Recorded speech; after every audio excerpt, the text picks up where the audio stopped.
نحمدہ الکریم ونصلی اما بعد۔ میں نے گزشتہ 3-4 مہینوں میں ملک کے مختلف شہروں میں اپنی تقاریر کے اندر ایک جملہ بار بار دہرایا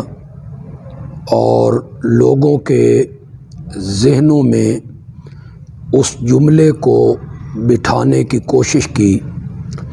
کہ صحابہ تاریخی اور کتابی شخصیات نہیں ہیں بلکہ صحابہ قرآنی شخصیات ہیں۔ گزشتہ دنوں مرزا محمد علی صاحب انجینئر نے جو جہلم میں ہفتہ وار ایک محفل سجاتے ہیں، اس میں انہوں نے میرے اس جملے پہ تبصرہ کیا۔ اس تبصرے کو سن کر حیرانگی بھی ہوئی، تعجب بھی ہوا، افسوس بھی ہوا کہ صحابہ جیسی مقدس ہستیوں پر تنقید کرتے کرتے مرزا جہلمی انبیاء کرام کے متعلق ایسے جملے انہوں نے استعمال کیے جو انتہائی غلط اور قابل گرفت ہیں۔ انہوں نے کہا کہ اگر قرآن کو ہی معیار بنانا ہے تو کیا انبیاء کی غلطیاں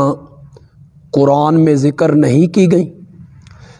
تو اس میں اس نے کچھ انبیاء کا تذکرہ بھی کیا، جس میں حضرت سیدنا آدم علیہ السلام، حضرت سیدنا موسیٰ علیہ السلام، حضرت سیدنا نوح علیہ السلام کا خاص طور پہ اس نے ذکر کیا۔ جو بدبخت انسان انبیاء کے متعلق ایسے جملے استعمال کرتا ہے، ان کی غلطیوں کو شمار کرتا ہے، وہ شخص اگر صحابہ پہ تنقید کرے اور صحابہ کی غلطیاں گنوانا شروع کر دے تو یہ زیادہ باعث تعجب نہیں ہے۔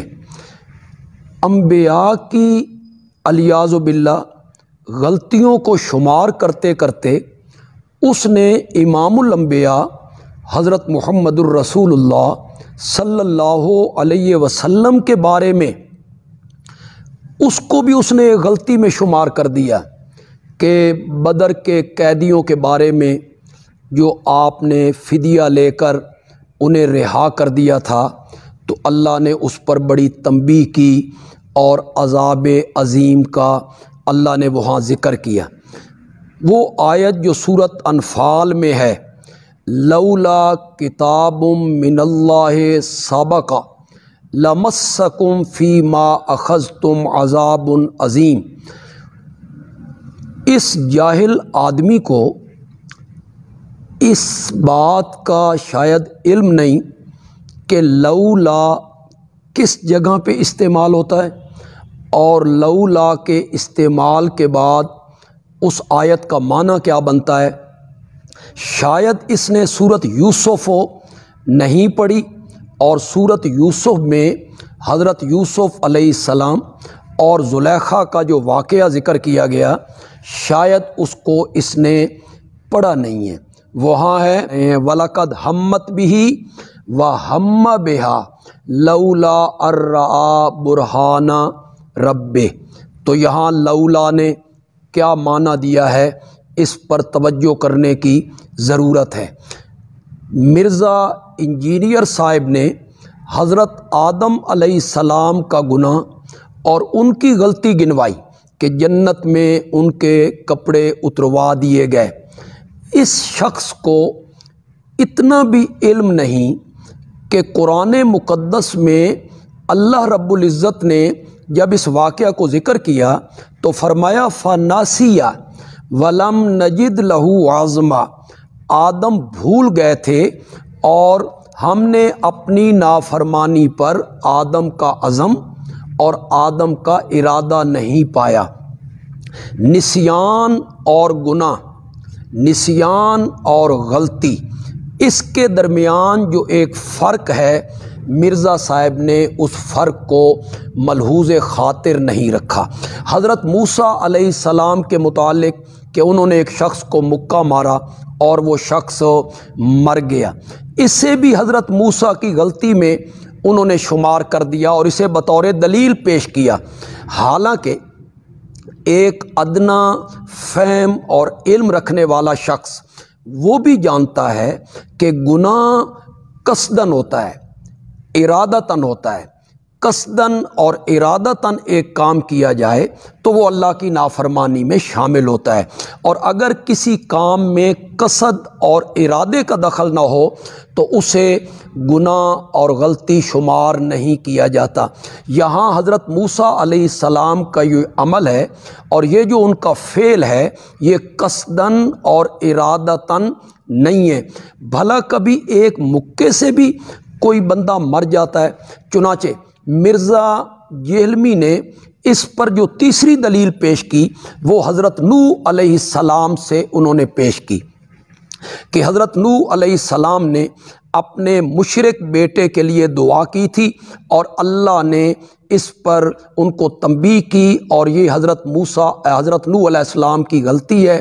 اسے بھی ان کی غلطی میں شمار کیا ہے۔ حالانکہ حضرت نوح علیہ السلام نے بیٹے کے بارے میں جو سوال کیا تھا وہ اس وعدے کے مطابق کیا تھا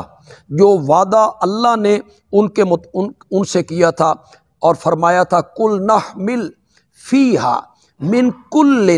زوجین اثنین و اہلک، اس کشتی میں ہر چیز کا ایک ایک جوڑا اور اپنے اہل کو سوار کر لیں۔ حضرت نوح علیہ السلام نے اللہ رب العزت کے اس وعدے سے یہ سمجھا کہ میرا بیٹا بھی میری اہل میں ہے، اس لیے حضرت نوح کہتے ہیں ان نبنی من اہلی، میرا بیٹا میری اہل ہے، اور اللہ نے جواب میں فرمایا انہ لیس من اہلک انہ عمل غیر صالح، یہ آپ کی آل اور آل نہیں ہے، اس لیے کہ اس کے عمل اچھے نہیں ہیں۔ چنانچہ مرزا محمد علی انجینئر نے حضرت نوح علیہ السلام کے متعلق ذکر کیا کہ انہوں نے اپنے بیٹے کے لیے دعا کی تھی، جبکہ پورے قرآن پاک میں وہ کہیں سے بھی یہ ثابت نہیں کر سکتے کہ حضرت نوح علیہ السلام نے اپنے بیٹے کے لیے دعا کی ہو، بلکہ قرآن نے سورۃ ہود میں جب اس کا تذکرہ کیا تو اللہ رب العزت نے فرمایا فَلَا تَسْأَلْنِ مَا لَيْسَ لَكَ بِهِ عِلْمٌ، جس چیز کا آپ کو علم نہیں ہے اس چیز کے بارے میں آپ مجھ سے سوال نہ کریں۔ یہ حضرت نوح کی دعا نہیں تھی بلکہ یہ حضرت نوح کا سوال تھا اس وعدے کے لیے جو وعدہ اللہ رب العزت نے کیا تھا کہ اس کشتی میں ہر چیز کا ایک ایک جوڑا اور اپنے اہل کو سوار کر لیں۔ یہ مرزا انجینئر نے انبیاء کے جتنے واقعات کو یہاں ذکر کیا ہے، یہ ان کی جہالت، قرآن سے دوری، ناسمجھی یا ان کی حماقت کا ثبوت ہے۔ یہ گناہ نہیں ہے، میں نے اس کی وضاحت کر دی ہے۔ چنانچہ صحابہ کرام پر تنقید کرتے کرتے اس کا نتیجہ یہ نکلا کہ مرزا جہلمی انبیاء کی معصومیت پر بھی ہاتھ ڈالنے لگے اور ان کی غلطیاں قرآن سے گنوانے لگے۔ چنانچہ میں نے جب بات کی تھی کہ مرزا قادیان اصحاب پیمبر جو ہیں یہ قرآنی شخصیات ہیں، یہ کتابی اور تاریخی شخصیات نہیں ہیں، تو اس کے جواب میں مرزا انجینئر نے کیا کہا اپنے بیان میں، کہنے لگے کہ میرے متعلق کہا کہ وہ کہتا ہے کہ وہ تاریخی شخصیات نہیں ہیں بلکہ وہ قرآنی شخصیات ہیں۔ میں اسے کہتا ہوں کہ ہماری باتوں کو تاریخ کے کھاتے میں نہ ڈالو، بلکہ میں اس پر حدیث پیش کروں گا۔ یہ مرزا نے جو حدیثیں پیش کی ہیں نا، میں دوسرے کلپ میں انشاءاللہ اس کا جواب دوں گا۔ آج میں پہلی خوراک ان کو دے رہا ہوں، اللہ کرے اس خوراک سے ان کا پیٹ صاف ہو جائے، مزید میں خوراکیں اس کے بعد انہیں دوں گا۔ جو حدیثیں وہ پیش کر رہے ہیں جس سے وہ معاویہ پر تنقید کا دروازہ کھولنا چاہتے ہیں، اس کا جواب میں دوسرے کلپ میں انشاءاللہ دوں گا، آپ اس کا انتظار کریں۔ مرزا کہتا ہے صحابہ کرام جو قرآنی شخصیات ہیں، کون سے اصحاب قرآنی شخصیات ہیں؟ آپ جن لوگوں کا دفاع کر رہے ہیں، مثلا میں جن لوگوں کا دفاع کر رہا ہوں، حضرت سیدنا معاویہ ہیں، حضرت سیدنا مغیرہ بن شعبہ ہیں، حضرت سیدنا عمر بن العاص ہیں رضی اللہ تعالی عنہ۔ کہتا ہے آپ جن صحابہ کا دفاع کر رہے ہیں ان کے نام تو قرآن میں آئے ہی نہیں ہیں۔ قرآن میں تو حضور کے ساتھیوں کی 3 کیٹاگریوں کا ذکر کیا گیا ہے۔ یہ مرزا انجینئر نے اپنے بیان میں کہا۔ میں اس کے جواب میں مرزا صاحب سے یہ کہنا چاہوں گا کہ چلیے ہم نے 1 منٹ کے لیے مان لیا، اور یہ ماننا کیا ہے، حقیقت بھی یہی ہے کہ قرآن میں حضرت سیدنا معاویہ کا نام ذکر نہیں ہے، قرآن میں حضرت سیدنا عمر بن العاص کا نام ذکر نہیں ہے، قرآن نے مغیرہ بن شعبہ کا نام ذکر نہیں کیا۔ لیکن کیا اس قرآن میں حضرت سیدنا علی ابن ابی طالب رضی اللہ تعالیٰ عنہ، کیا اس قرآن میں حسنین کریمین رضی اللہ تعالیٰ عنہما، کیا اس قرآن میں ان کا نام ذکر ہے؟ اللہ کے بندے 1 لاکھ سے زائد صحابہ ہوئے ہیں، جن میں عشرہ مبشرہ بھی ہیں، اصحاب بدر بھی ہیں، اصحاب رضوان بھی ہیں، فتح مکہ کے دن جو میرے نبی کے ساتھ تھے وہ صحابہ بھی ہیں۔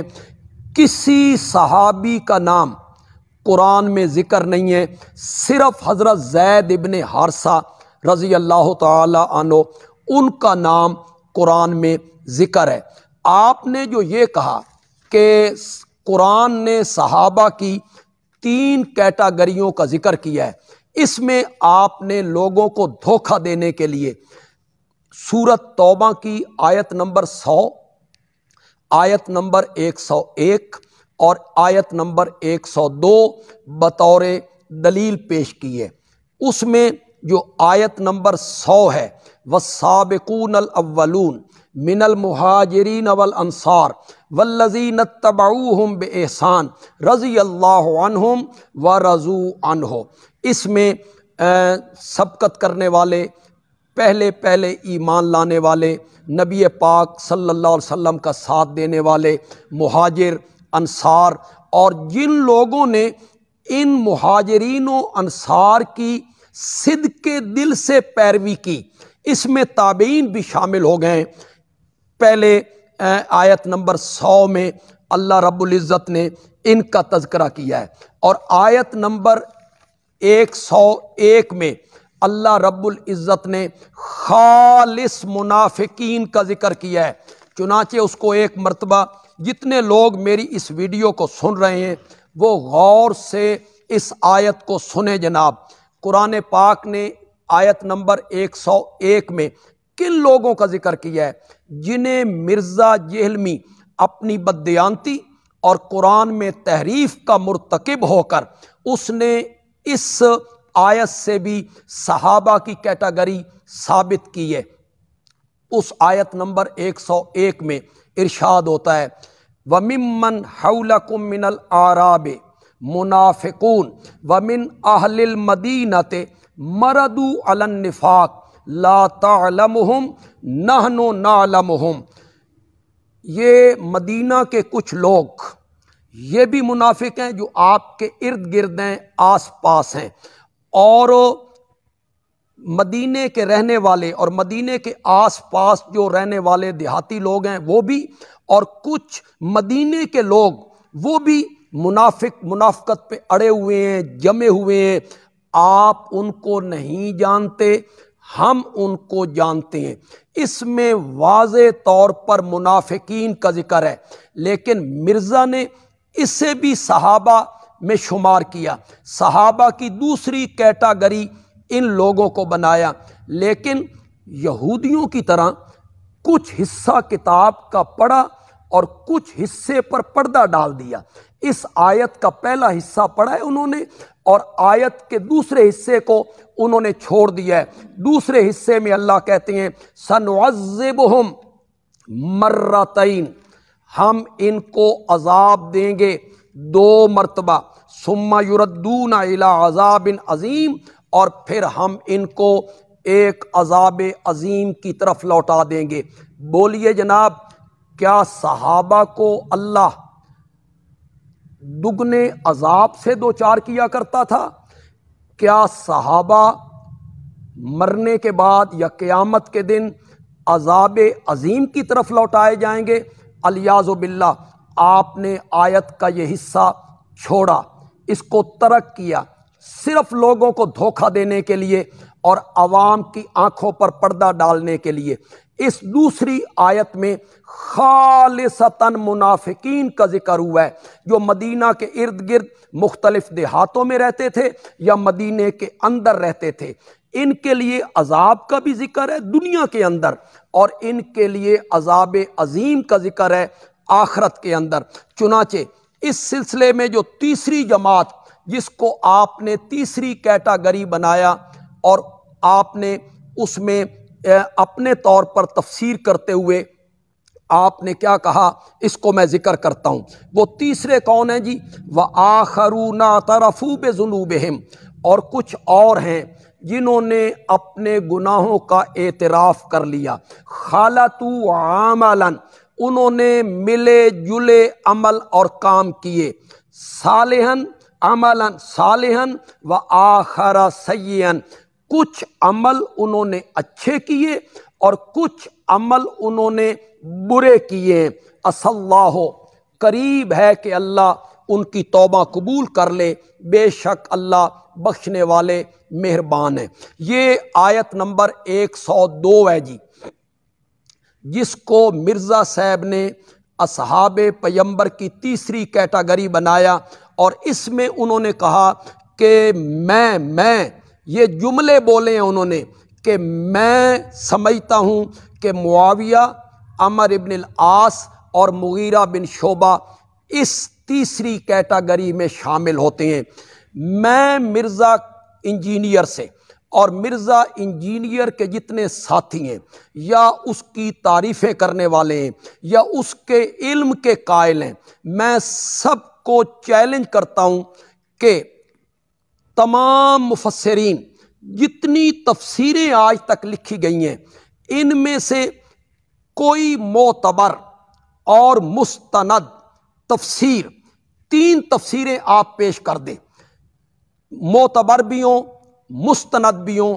جنہوں نے یہ لکھا ہو کہ آیت نمبر 102 سے معاویہ، مغیرہ، عمر ابن العاص ثابت ہو رہے ہیں اور یہ مراد ہیں۔ اور اگر یہ نہیں ہے تو آپ بار بار اپنی محفلوں میں بڑے دھڑلے سے یہ بات کہتے ہیں، میں کسی بابے کو نہیں مانتا، بابے کوئی شے نہیں ہے۔